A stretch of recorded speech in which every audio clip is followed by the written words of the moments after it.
Hello dear students, welcome to magnet brains. मैं संचिता जैन आपके SST educator आज के सेशन में लेके आई हूँ आप सभी के लिए क्लास 10th बोर्ड स्टूडेंट्स के लिए सामाजिक विज्ञान में राजनीति विज्ञान यानी कि पॉलिटिकल साइंस का चैप्टर नंबर 3 जिसका नाम है जाति, धर्म और लैंगिक मसले। और आज हम पढ़ेंगे इसका नेक्स्ट टॉपिक जो कि रिलेटेड है धर्म, सांप्रदायिकता और राजनीति से। चलिए तो सेशन को शुरू करने से पहले आप सभी से रिक्वेस्ट है कि जल्दी से जल्दी और ज़्यादा से ज़्यादा आज के इस वीडियो को आप सभी लाइक कर दें, शेयर कर दें, साथ ही साथ चैनल को सब्सक्राइब भी कर दें, क्योंकि मैग्नेट ब्रेन्स प्रोवाइड कराता है आपको क्लास 6 से लेकर क्लास 12 तक के सारे courses free of cost high quality education के साथ, फुल्ली ऑर्गेनाइज कंप्लीट कोर्स के साथ। जी हाँ, हम आपके लिए कई सारे टॉप कोर्सेज हिंदी और इंग्लिश दोनों मीडियम में प्रोवाइड कराते हैं। सीबीएसई बोर्ड के साथ साथ MP board, UP board, Bihar board, Delhi board, Rajasthan board के सिलेबस को भी कंप्लीट कराया जाता है। काफ़ी सारे स्पेशल कोर्सेस हैं हमारे पास, जैसे कि वैदिक मैथ्स, क्रैश कोर्स और स्पोकन इंग्लिश, और इतने सारे कोर्सेज आपको एक ही जगह, एक ही सिंगल प्लेटफॉर्म पर हाई क्वालिटी एजुकेशन के साथ, फुल्ली ऑर्गेनाइज कंप्लीट कोर्स के साथ एकदम फ्री ऑफ कॉस्ट मिलने वाले हैं। अगर आपको ई बुक्स और ई नोट्स की भी जरूरत है, वीडियो के डिस्क्रिप्शन में लिंक दी गई है, वहां जाइए, क्लिक कीजिए, सारी चीज़ें सारी जानकारी के साथ प्राप्त कर लीजिए। चलिए तो शुरू करते हैं आज का ये बेहतरीन सेशन आपके लाइक और शेयर के साथ, जिसका टॉपिक है धर्म, सांप्रदायिकता और राजनीति।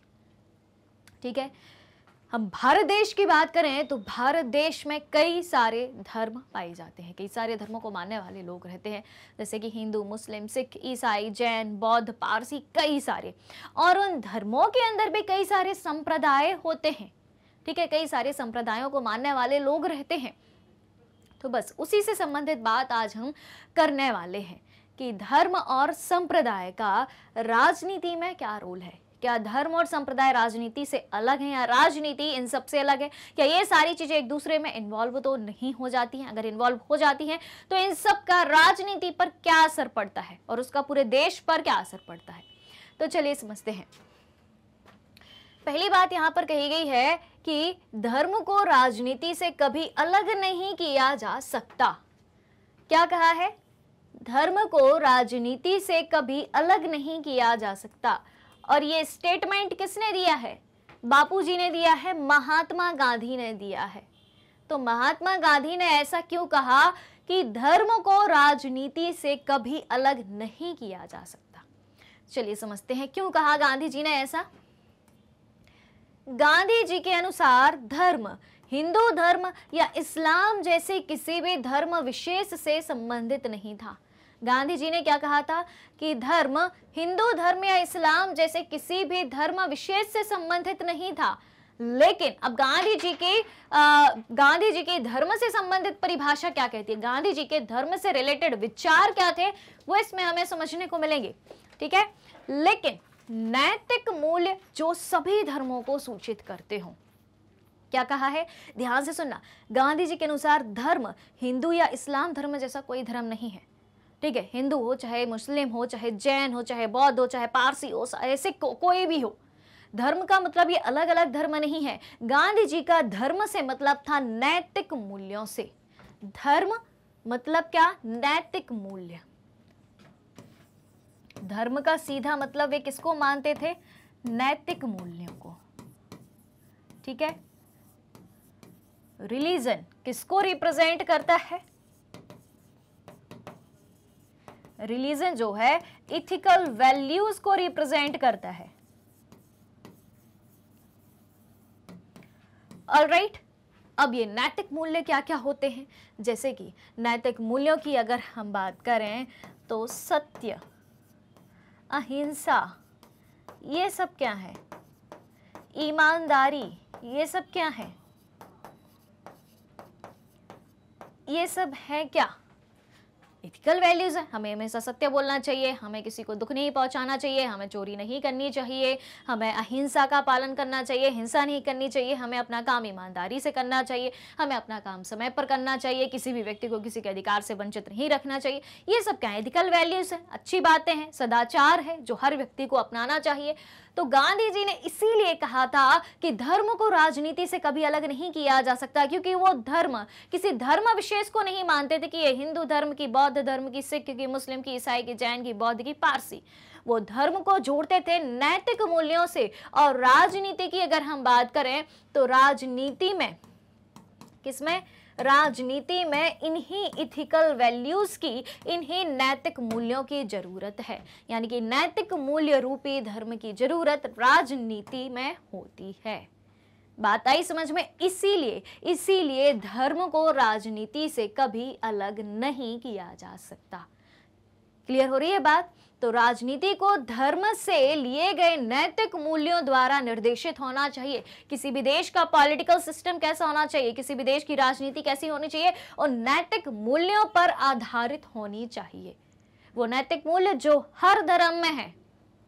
हर धर्म सत्य, अहिंसा, ईमानदारी, सभी के अधिकार की बात करता है। ठीक है, तो जो हमारे नैतिक मूल्य हैं उनको गांधी जी ने धर्म माना और राजनीति उन्हीं नैतिक मूल्यों के अनुसार चलाई जानी चाहिए। इसलिए गांधी जी ने कहा था कि धर्म को राजनीति से कभी अलग नहीं किया जा सकता है। क्लियर है बात? क्या कहते हो भाई? अगर ना हो क्लियर तो जल्दी से कमेंट करके बताइए, आपका आंसर दिया जाएगा, बहुत अच्छे से आपको फिर से समझाया जाएगा। ऑलराइट, चले आगे। तो लाइक शेयर बराबर से हो रहा है ना? हो रहा है, वेरी गुड। चलिए अब हम इसमें बात करेंगे पारिवारिक कानून की। ठीक है, पारिवारिक कानून क्या होगा इसमें? विवाह, तलाक, गोद लेना, उत्तराधिकार जैसे परिवार से जुड़े मसलों से संबंधित कानून। परिवार कैसे बनता है? विवाह से बनता है। विवाह हुआ है, अगर दो व्यक्तियों की नहीं बन रही है तो तलाक होगा। ये भी क्या है? पारिवारिक मसला है। गोद लेना, किसी को किसी का बच्चा गोद लेना है, कैसा मामला है? पारिवारिक मामला। उत्तराधिकार कि हमारे आगे का उत्तराधिकारी कौन होगा, हमारी संपत्ति का, हमारी जायदाद का उत्तराधिकारी कौन होगा, ये कौन सा मामला है? पारिवारिक मामला है।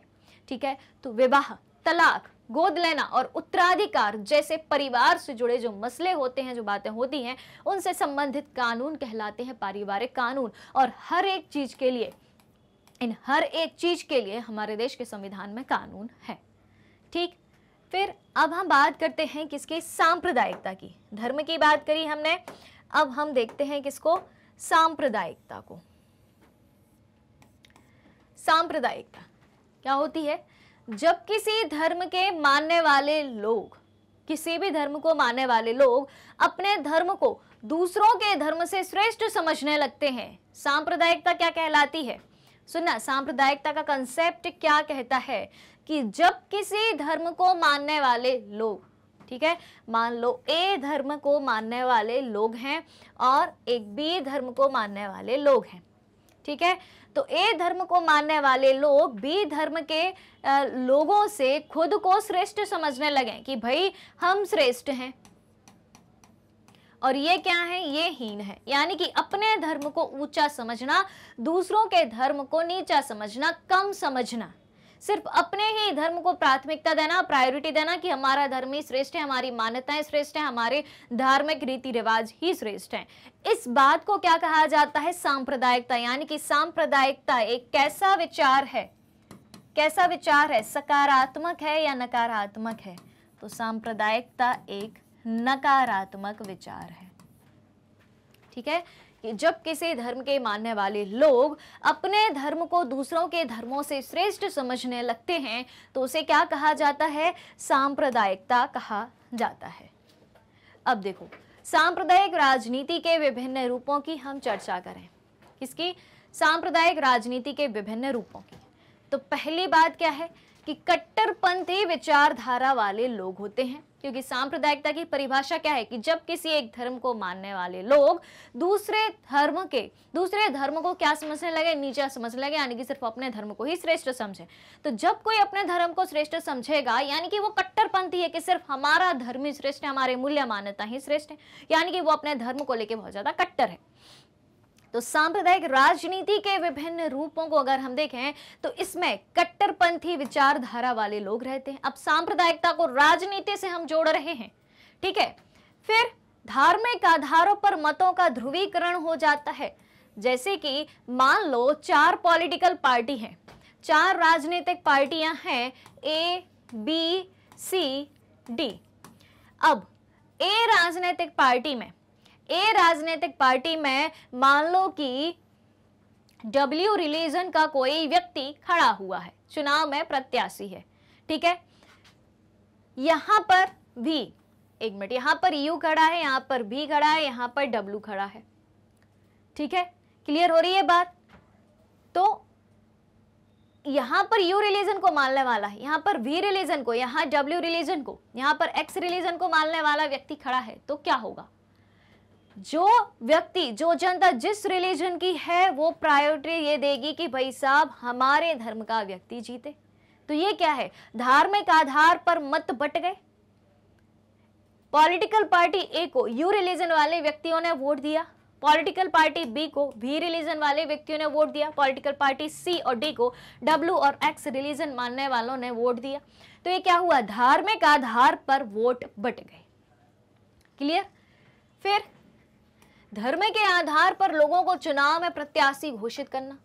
लोग क्या करते हैं? सबसे पहले चुनाव प्रक्रिया में होता क्या है कि सबसे पहले लोग नामांकन फॉर्म भरते हैं किसी एक पॉलिटिकल पार्टी से, जिसको जो पॉलिटिकल पार्टी से बनना ठीक लगता है, जो जिस पार्टी का समर्थक होता है, जिस पार्टी में एक्टिव होता है, उससे अपना नॉमिनेटेड फॉर्म भरता है, नामांकन फॉर्म भरता है। फिर उसमें से कई सारे फॉर्म आते हैं, तो उसमें से किसी एक को ही जो है चुनाव में एक पार्टी की तरफ से प्रत्याशी घोषित किया जाता है।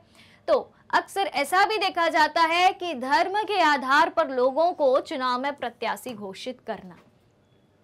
फिर सांप्रदायिक हिंसा और खून खराबा। अब धार्मिक आधार पर वोट बढ़ चुके हैं, धार्मिक आधार पर ही चुनाव में प्रत्याशी खड़ा किया गया है, तो क्या सांप्रदायिक हिंसा नहीं होगी? एक संप्रदाय के लोग, एक धर्म के लोग दूसरे धर्म के लोगों से झगड़ा नहीं करेंगे? बिल्कुल करेंगे, ठीक है। ये सांप्रदायिक राजनीति के स्वरूप हैं कि अगर संप्रदाय के आधार पर, धर्म के आधार पर अब आप अपना पॉलिटिकल सिस्टम चलाते हो तो क्या क्या चीजें हमें देखने को मिल सकती हैं। फिर अगला पॉइंट क्या है कि सांप्रदायिक दिशा में राजनीति की गतिशीलता। सांप्रदायिक दिशा में उसी संप्रदाय विशेष को लेकर फिर राजनीति आगे बढ़ने लगती है, उसी धर्म विशेष के भला करने की, या उसी धर्म विशेष को लेकर पॉलिसी बनाने की, या उसी धर्म के लोगों का उद्धार करने की दिशा में काम होने लगता है, ठीक है। मान लो कि पॉलिटिकल पार्टी ए का व्यक्ति जीत गया जो यू रिलीजन का है, और जितने भी यू रिलीजन के व्यक्ति थे उसने उनको वोट दिया, उन व्यक्तियों ने इसको वोट दिया। तो अब ये व्यक्ति किस डायरेक्शन में काम करेगा? सिर्फ इस रिलीजन को आगे बढ़ाने के लिए, इस रिलीजन को ऊंचा उठाने के लिए काम करेगा, ठीक है। तो इसलिए यहां पर कहा गया कि सांप्रदायिक राजनीति में गतिशीलता देखने को मिलती है, सांप्रदायिक दिशा में राजनीति की गतिशीलता देखने को मिलती है। फिर क्या है? सांप्रदायिकता के आधार पर राजनीतिक दलों का अलग अलग खेमों में बट जाना। किसके आधार पर? सांप्रदायिकता के आधार पर। ये देखो, बट गए अलग अलग खेमों में। सांप्रदायिकता के आधार पर राजनीतिक दलों का अलग अलग खेमों में बढ़ जाना। अब यू रिलीजन को मानने वाले लोग ए पार्टी में चले जाएंगे, वी रिलीजन को मानने वाले लोग बी पार्टी में चले जाएंगे, इसी तरीके से डब्ल्यू और एक्स रिलीजन को मानने वाले लोग सी और डी पॉलिटिकल पार्टी में चले जाएंगे। तो बट गए लोग किस आधार पर? संप्रदाय के आधार पर, धर्म के आधार पर, ठीक है। जैसे आयरलैंड में नेशनलिस्ट और यूनियनिस्ट पार्टी आपस में बट गई, क्यों? रिलीजन के आधार पर बट गई, ठीक है। तो सांप्रदायिक राजनीति के विभिन्न रूप हमें कुछ इस तरीके से दिखाई देते हैं। क्लियर हुई बात? यहां से सीधा सवाल पूछा जा सकता है, और यह बात बहुत इंपॉर्टेंट है। आपसे पूछा जाएगा कि सांप्रदायिक राजनीति के विभिन्न रूपों के बारे में बताइए। ऑलराइट, चलिए अब देखो, अब इस सांप्रदायिकता को अगर आपको दूर करना है कि राजनीति में कोई धर्म शामिल ना हो पाए, किसी धर्म या संप्रदाय विशेष को प्राथमिकता ना मिले, तो आप इसके लिए क्या कर सकते हो? क्योंकि सांप्रदायिकता है क्या? वास्तव में एक नकारात्मक विचार है। तो इस सांप्रदायिकता को दूर करने की क्या विधियां हो सकती हैं? पहली है शिक्षा के द्वारा, बाय एजुकेशन। शिक्षा के द्वारा कैसे सांप्रदायिकता को दूर किया जा सकता है? तो देखें, शिक्षा के पाठ्यक्रम में सभी धर्म अच्छे हैं। शिक्षा के पाठ्यक्रम में यह शामिल किया जाए, हमारे सिलेबस में यह शामिल किया जाए कि सभी धर्म अच्छे हैं, ये बताया जाए और विद्यार्थियों को सहिष्णुता एवं सभी धर्मों के प्रति आदर भाव सिखाया जाए कि सभी धर्म एक से हैं, सभी धर्म की अपनी अपनी मान्यताएं हैं, वो मान्यताएं सभी धर्मों के अनुसार सही हैं, ठीक है, और सभी धर्मों के प्रति, सभी धर्मों के लोगों के प्रति हमें आदर रखना है, सभी का सम्मान करना है, किसी भी धर्म को ऊंचा या नीचा हमें नहीं देखना है। ऐसी शिक्षा अगर बच्चों को जन्म से ही दी जाए, उनके एजुकेशन के सिलेबस में ऐड कर दी जाए, तो क्या होगा, बच्चा जन्म से ही सीखेगा और जब वो बड़ा होगा तो वो एक अच्छे देश का अच्छा नागरिक माना जाएगा, ठीक है। फिर उसके बाद प्रचार के द्वारा भी हम सांप्रदायिकता को दूर कर सकते हैं। कैसे? समाचार पत्र, रेडियो, टेलीविजन आदि से जनता को धार्मिक सहिष्णुता की शिक्षा दी जाए। किनके माध्यम से? समाचार पत्र यानी कि न्यूज़पेपर, रेडियो, टेलीविजन आदि से जनता को क्या दी जाए? धार्मिक सहिष्णुता की शिक्षा दी जानी चाहिए। इन सब चीजों में एडवर्टीजमेंट के द्वारा यह प्रचार करना चाहिए कि सभी धर्म बराबर हैं, हमें सभी धर्मों का आदर करना है। बच्चों को तो आप सिखा दोगे, बच्चे जब बड़े होंगे तब उसको फॉलो करेंगे, लेकिन जो ऑलरेडी बड़े लोग हैं वो कैसे सीखेंगे? उनको प्रचार के द्वारा जो है धार्मिक सहिष्णुता की शिक्षा दी जानी चाहिए। सभी धर्मों की अपनी अपनी विशेषताएं होती हैं, सभी धर्म अपनी अपनी दृष्टि में अच्छे होते हैं, सभी धर्मों का हमें आदर करना चाहिए। ऐसी शिक्षाओं के द्वारा जो है सांप्रदायिकता को दूर किया जा सकता है। अब देखो, अब हम पढ़ेंगे किसके बारे में? धर्मनिरपेक्षता। क्या पढ़ने वाले हैं हम? धर्मनिरपेक्षता आखिर क्या होती है? तो कोई मुझे कमेंट करके बताएगा कि क्या भारत एक धर्मनिरपेक्ष देश है? सबसे पहले धर्मनिरपेक्षता के मतलब को समझ लेते हैं, उसके बाद आपको ऑटोमेटिकली समझ में आ जाएगा कि भारत एक धर्मनिरपेक्ष देश है या नहीं है, ठीक है। तो जो सांप्रदायिकता हमने पढ़ा था वो कैसा विचार था? नकारात्मक विचार था। लेकिन जब हम धर्मनिरपेक्षता की बात करते हैं तो ये किस तरीके का विचार है? ये एक सकारात्मक विचार है। कैसा विचार है? सकारात्मक विचार है। तो देखें, एक ऐसी व्यवस्था जिसमें राज्य का अपना कोई धर्म नहीं होता, राज्य का यानी कि सरकार का, हमारे देश के संविधान का कोई रिलीजन नहीं होता है, ठीक है, एक बात। फिर दूसरी बात यह है कि सभी धर्मों को एक समान महत्व दिया जाता है, एक समान महत्व सभी धर्मों को, यानी कि हमारे देश की सरकार और हमारे देश के संविधान की नजर में सारे धर्म एक समान है। सरकार किसी भी धर्म को फॉलो नहीं करेगी, सभी धर्मों को बराबरी से देखेगी। तथा तीसरी बात ये शामिल होती है इसमें, ये हो गई इसकी दूसरी बात। तीसरी बात ये है कि नागरिकों को किसी भी धर्म को अपनाने की आजादी होती है। हमारे देश का कोई भी नागरिक भले ही किसी भी रिलीजन में पैदा हुआ हो, जब वो बड़ा होता है उसको जो समझ आती है कि नहीं मुझे ये रिलीजन अपनाना है, तो वो व्यक्ति हर एक धर्म को जिसकी उसकी इच्छा होगी उसको अपना सकता है, उसकी पूजा पाठ अर्चना जो भी है वो कर सकता है, उसको उसकी आजादी है। तो धर्मनिरपेक्षता क्या है कि हमारे देश के संविधान में कोई ऐसी बात नहीं लिखी है जिसके आधार पर धार्मिक भेदभाव हमें दिखाई दे। हमारा जो देश है, हमारे देश की जो सरकार है, हमारे देश का जो संविधान है, सभी धर्मों को बराबर की नजर से देखेगा। उसमें सरकार का, संविधान का कोई धर्म नहीं होता है, सभी धर्मों को एक समान इंपॉर्टेंस दी जाती है और हमारे देश के नागरिक जिस किसी भी धर्म को अपनाना चाहे वो अपना सकते हैं। अब बताओ आप कमेंट करके, धर्मनिरपेक्षता से आपने क्या सीखा? क्या भारत एक धर्मनिरपेक्ष देश है? क्या भारत के संविधान में धर्मनिरपेक्षता की बात कही गई है? बताइए कमेंट करके। ठीक, चलिए, तो ये कंसेप्ट भी हो गया आपका। अब धर्मनिरपेक्ष शासन किसे कहा जाता है इसको समझते हैं। भारत का संविधान किसी भी धर्म विशेष को दर्जा नहीं देता है, ठीक है, किसी भी धर्म को विशेष दर्जा नहीं देता है कि भाई ये धर्म ज्यादा इंपॉर्टेंट है, चलो इसको विशेष दर्जा देते हैं, इस धर्म के लोगों को आरक्षण देते हैं। बिल्कुल नहीं, ऐसी कोई व्यवस्था भारत के संविधान में नहीं है, ठीक है।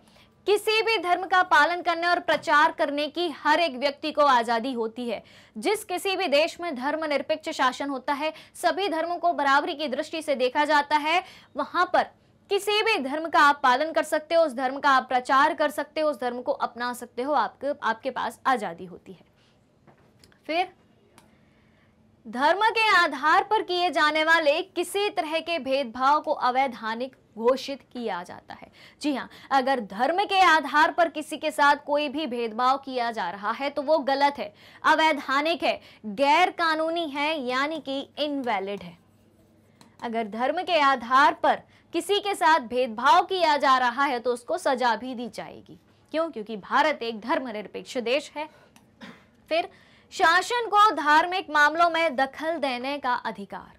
जी हाँ, अगर किसी धर्म विशेष की किसी दूसरे धर्म विशेष से कोई लड़ाई या झगड़ा उत्पन्न होता है तो फिर शासन बीच में आएगा और उनके बीच में सुलह कराएगा, उनके मामले को समझेगा, विवादों का निपटारा करवाएगा। ठीक, फिर क्या है? संविधान में किसी भी तरह के जातिगत भेदभाव का निषेध किया गया है। हमारे देश का जो संविधान है वो ये बात भी कहता है कि हम किसी भी जाति को लेके किसी भी आधार पर किसी भी व्यक्ति से कोई भेदभाव नहीं कर सकते। ये भी अवैधानिक है, गैर कानूनी है, ये भी इनवैलिड है। अगर ऐसा करते पाया गया तो सजा और जुर्माने का प्रावधान भी किया गया है। ठीक है, तो ये होता है धर्मनिरपेक्ष शासन का स्वरूप। अब आपसे सवाल कैसा पूछा जा सकता है? आपसे सवाल 3 तरीके से पूछा जा सकता है। एक सवाल, धर्मनिरपेक्षता क्या है? दूसरा सवाल, धर्मनिरपेक्ष शासन क्या होता है, धर्मनिरपेक्ष शासन का स्वरूप क्या होता है? तीसरा सवाल, धर्मनिरपेक्षता क्या है, इसी के साथ धर्मनिरपेक्ष शासन के स्वरूप को भी समझाइए। ठीक, तो अति लघुत्तरी, लघुत्तरी और दीर्घोत्तरी तीनों तरीके के प्रश्न इस टॉपिक से बन चुके। ऑलराइट, समझ में आई बात? चलिए, भारत को एक धर्मनिरपेक्ष राज्य बनाने वाले विभिन्न प्रावधान। ठीक है, समझते हैं इसको। हम सभी जान चुके हैं कि भारत एक धर्मनिरपेक्ष राज्य है, लेकिन भारत एक धर्मनिरपेक्ष राज्य कैसे बना? ऐसे कौन कौन से भारत के कॉन्स्टिट्यूशन में प्रावधान है या प्रोविजंस हैं जिसके जरिए हम कह सकते हैं कि हाँ, भारत एक धर्मनिरपेक्ष राज्य है या धर्मनिरपेक्ष देश है? पहला पॉइंट, पहला सबूत यह है कि भारत का कोई राजकीय धर्म नहीं है। भारत सरकार, भारत देश का संविधान किसी भी धर्म को नहीं मानता है। एक बात। दूसरी बात, भारत में सभी धर्मों को एक समान महत्व दिया गया है, किसी भी धर्म के प्रति भेदभाव नहीं किया जाता है। तीसरी बात, प्रत्येक नागरिक को अपने इच्छानुसार किसी भी धर्म को अपनाने की स्वतंत्रता है। भारत देश का नागरिक जिस धर्म को अपनाना चाहे वो अपना सकता है। भारतीय संविधान धार्मिक भेदभाव को असंवैधानिक घोषित करता है कि ये संविधान के दायरे में नहीं आता है। अगर धार्मिक आधार पर किसी भी व्यक्ति के साथ भेदभाव किया जा रहा है तो वो क्या है? वो गैर कानूनी है, उसके लिए आपको सजा दी जाएगी। ठीक है, तो इन सब प्रावधानों के आधार पर, इन सब प्रोविजंस के बेसिस पर हम कह सकते हैं कि भारत एक धर्मनिरपेक्ष राज्य है और इन सब प्रावधानों ने भारत को एक धर्मनिरपेक्ष देश बनाया है। चलिए, तो इसी के साथ आज का भी सेशन कंप्लीट होता है। आज हमने सांप्रदायिकता और धर्म के बारे में काफ़ी चीज़ें जानी। धर्मनिरपेक्षता क्या होती है, सांप्रदायिकता क्या होती है, जिसमें यह जाना कि सांप्रदायिकता एक नकारात्मक विचार है, वहीं धर्मनिरपेक्षता क्या है?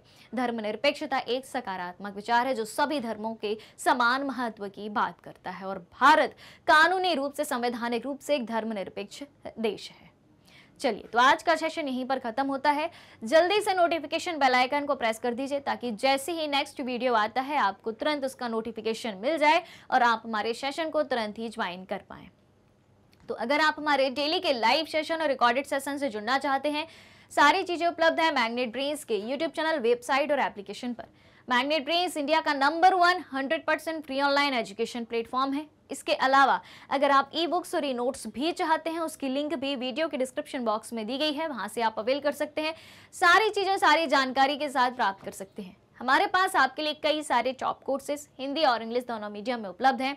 सीबीएसई बोर्ड के साथ साथ Delhi, Bihar, UP, MP, Rajasthan board के सिलेबस को भी कवर कराया जाता है। काफ़ी सारे स्पेशल कोर्सेस हैं हमारे पास, जैसे कि वैदिक मैथ्स, क्रैश कोर्स और स्पोकन इंग्लिश। और इतने सारे कोर्सेस आपको एक ही जगह, एक ही सिंगल प्लेटफॉर्म पर हाई क्वालिटी एजुकेशन के साथ, फुली ऑर्गेनाइज कंप्लीट कोर्स के साथ एकदम फ्री ऑफ कॉस्ट मिलने वाले हैं। मैग्नेट ब्रेन्स यूट्यूब के अलावा अदर सोशल मीडिया प्लेटफॉर्म जैसे कि Facebook, Instagram, Twitter, Telegram, WhatsApp पर भी उपलब्ध है। आप हमें वहां भी फॉलो कर सकते हैं, वहां से भी सारी जानकारी प्राप्त कर सकते हैं। तो आज के सेशन को ज़्यादा से ज़्यादा लाइक और शेयर करते हुए चैनल को सब्सक्राइब भी करना है। हमारे साथ बने रहिए, जुड़े रहिए, पढ़ते रहिए, खुश रहिए। Thank you so much.